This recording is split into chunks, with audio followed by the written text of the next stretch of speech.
ladies and gentlemen, germ jokes, things of that nature. Another episode of Somebody Gotta Say It. I'm gonna let my cousin go on and lead it off, and we're gonna go from there. What's cracking? What's cracking? It's your boy Lanye, 24 years free. I'm somewhere on the internet. You'll find it. Everything is happening so fast in life. You know what I'm saying? That the prosecution is rested on Diddy's case, and the defense. I think they put their case on for like 20 minutes or something. It was ridiculous. No witnesses. Diddy didn't testify on his own behalf. Yeah, that was crazy. But the newest update is that the federal government dropped all state charges. He had New York charges against him, some sort of charges that the state could have picked up. It would have been towards a sentence, the state sentence. Those were dropped. LA's state charges were dropped. So now he only has federal charges that he's facing. All of those are still racketeering and all the things we talked about. But now he's in that position to, if Trump were to ever pardon him, he could actually do that now. Because if Trump were to try to pardon him with those other charges on him, he would have pardoned him similar to, I think it was Larry Hoover. Somebody Trump just gave a pardon to, but it made very little sense because as soon as he gave him that pardon, now he got to do 300 years in the state or something like that. Larry Hoover. Yeah, so with that said, now in the event that Donald Trump pardons P. Diddy, he would be scot-free in the event he pardoned. But I don't even know if that's the case or not. But yeah, that's the latest, that they dropped the New York state charges and they dropped the LA state charges. The federal government dropped them, which doesn't necessarily mean he's going to get a pardon. It doesn't necessarily mean he's going to get acquitted or nothing like that. He could still be found guilty and go into federal prison for life. But it leaves that door open for the possibility of Trump pardon him. So that was all I was going to touch on. Yeah. I didn't even know that. Because like I said, I don't stay all the way up on all of the world affairs or, affairs going on in my country. That's crazy to know that all those other charges were dropped. So now pretty much all you got to worry about is this Fed case. And, verdict is going to be coming soon or whatever. I honestly felt that the defense should have put a few, witnesses up on the stand, or just somebody to kind of negate everything that was said by the prosecution. But I guess they feel, from what I'm hearing, is the prosecution don't have a case anyway, so what are we even bringing character witnesses or any witnesses dealing with the defense? We are confident that those charges weren't proven, so we don't even need to go putting anybody up on the stand. I guess they know what they're doing. You know what I'm saying? What I think they said, should each lawyer get $10 million? I don't know, but this is the rumors that you're hearing or whatever. And if every lawyer is getting $10 million, then I guess they know what the hell they're doing. And I'm be honest with you, the way the charges are going to be worded, and if you're going by what's on the paper, yeah, he will be guilty. But I think there's going to be at least one or two jurors who say, regardless to what this paper says, what I'm looking at is I've seen a bunch of perjury take place. That's first off. And if everybody's stories this happened to them, why do you get caught up in 13 lies like a Don Lewis or whatever the case may be, if your story is what it's supposed to be? So I think a few people are going to say what they have him charged for, I can't know. No. Even though I know on this paper it says if so and so such and such and such and such and such and such, and the testimony we looked at, in real time with our eyes and ears, yeah, all that was met. But deep down, is this what really RICO is? Because he never profited anything. And then you have even people like the drug mule. You got caught with 0.7 grams of Tussie pink cocaine. All the testimony you gave probably was never over $5,000 worth of drugs at one time. And the one time that it was $5,000, $3,400 of it was weed. Come on. So I think a few people are going to say that right there makes me say I can't give him the guilty verdict. So we'll see where it goes from there. But I'm just saying, if I was a juror and I listened to this trial from the beginning to the end, there would be no way that I could find him guilty on the moral stance, not on what the technical paper is going to say. Because like I said, if they got to go by what the judge said on the technical paper, yeah, he's going to be guilty in all of those charges. But morally, everybody knows it's a little deeper than just RICO shit. So I'm going to let him go on because I see him smiling. Yeah.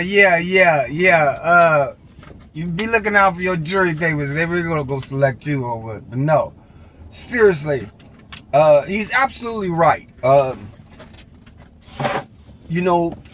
When you're in these jury situations, you're seeing something and you have something in your gumption in your heart, right? And you think that that's what's the verdict should be based on, but it's not. It's just the gumption in your heart, and you use that gumption to try to sway your decision in this particular case in front of you. But the way jury instructions actually work and the way they paint it out to be, your unction don't even have a place in regards to if this person can get off or not. So they paint you in the corner. So I'm just giving you an example. They'll say something to the effect of, sure this person may have not done the charges that are in front of him. And that is a possibility that you might think that that's not the case. But the only thing you need to decide was, did he have on a green shirt that day and was he there? We're not talking about if he did or not. Is he guilty of having on a green shirt and was he there? Literally, these are the kind of games they play in jury instructions. So you're knowing that they're going to take your words and say, well, that ain't got nothing to do with his guilt. Right? We didn't ask you what had nothing to do with his guilt. We just asked you if he had on the green shirt and was he there that day. And then all of the trial have cemented that he had on a green shirt and he was there that day. And there's no way for you to get out of saying a guilty for those reasons alone. And then they just throw the book at him later on. You see what I'm saying? They don't give you a lot of room to be like, I don't care what y'all say, I don't think he did it. That's just that's just not how reality works in courtrooms these days. Yeah. So I mean, honestly, I think he's going to be found guilty on something. I don't think he's going to be found guilty on whatever would give him the most time in jail. I mean, because I mean, you listen to certain people, and when they break down prostitution and sex trafficking, you kind of be undecided on this particular trial and the particular incidences that took place. Is it sex trafficking? But if you're going by what they say sex trafficking is or prostitution is, it's almost slam dunk, with that. Money was given for sex.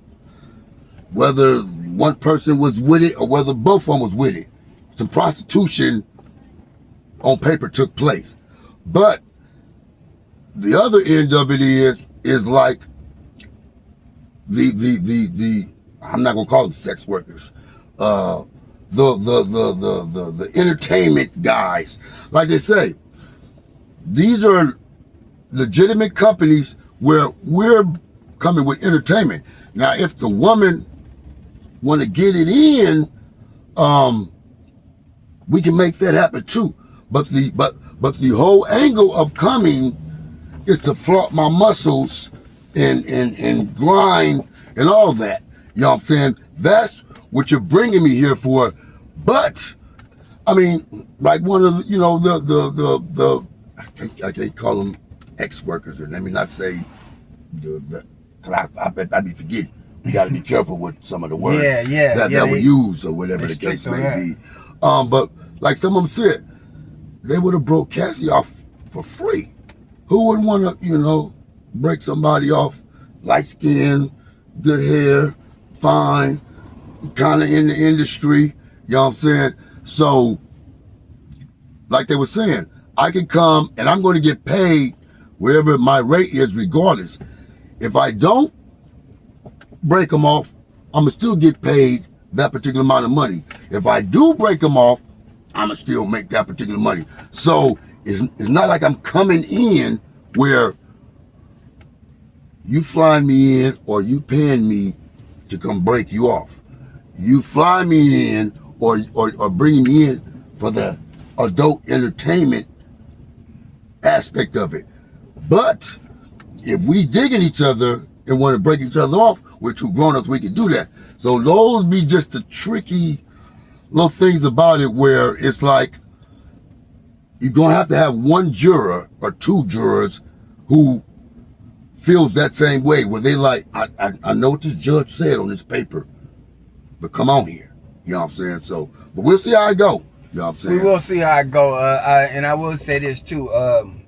As guilty as I believe that they have already portrayed Sean Combs to be, and I'm pretty sure that they're going to throw some kind of book at him. There is still the possibility of pardon, obviously. But Trump got so much on his plate right now, I don't know that that's something that's he would even entertain. Plus, there's a huge story and footage out there of Don Jr., who at the time, I believe, what's that girl from Danity Kane with the green eyes, with the hazel eyes? I know it's Aubrey O'Day. Aubrey O'Day was friends with Don Jr.'s girl at the time, way back in New York, you know, in the 90s or 2000s or whatever. And Aubrey O'Day was telling Don Jr.'s girl some of the intimate P. Diddy types of stories that we all heard about in the press and in the court transcripts. So, you know, ironically, the guy who he would, you know, the family he would need to get a pardon from already have a kind of a synopsis of what kind of get down this dude is on. So I don't know if that necessarily is going to help his pardon situation. But, you know, in the light of the Epsteins and all of these sorts of who knows, because if you notice, nobody came out for his defense. I think Kanye West, or Ye as he's going by now, is the only person who physically, other than some people put a couple of statements out, but nobody. You know, it reminds me of those. It reminded me of those in the past. We just had some riots in LA over the ICE raids. It reminded me of those ICE raids. All of the Mexicans was out there. Not one Mexican celebrity had shit to say. There was no Selma Hayek up in this motherfucker. What's the dude? Lean on Me, or not Lean on Me, American Me. Oh, Edward Zamo. Almost, you know what I'm saying? Leguizamo. What's the dude? That played the president in the play, Alexander Hamilton. You know, very famous Hispanics. Not one of them motherfuckers said nothing. That's just crazy to me. That's just absolutely bonkers to me. I find the Hispanic with any sort of power and a voice and a platform. So I told you one of those self-driving cars gonna come out while he was here. Anybody with a platform like that would have had something to say about that. None of them. It's just like similar to the Diddy thing. You see what I'm saying? And ironically, just like that with Donald Trump and attacked Iran. Not a Republican, nowhere got nothing bad to say. So it's just crazy when people get silent on stuff like that. Yeah. So it's gonna be interesting to see if he can find a way to get out of this. Yeah, and I know they filed, what is it called? Article 29 or something like that, which is pretty much a standard thing that every good lawyer is supposed to do, pretty much saying we don't even need no jury, saying yay or nay.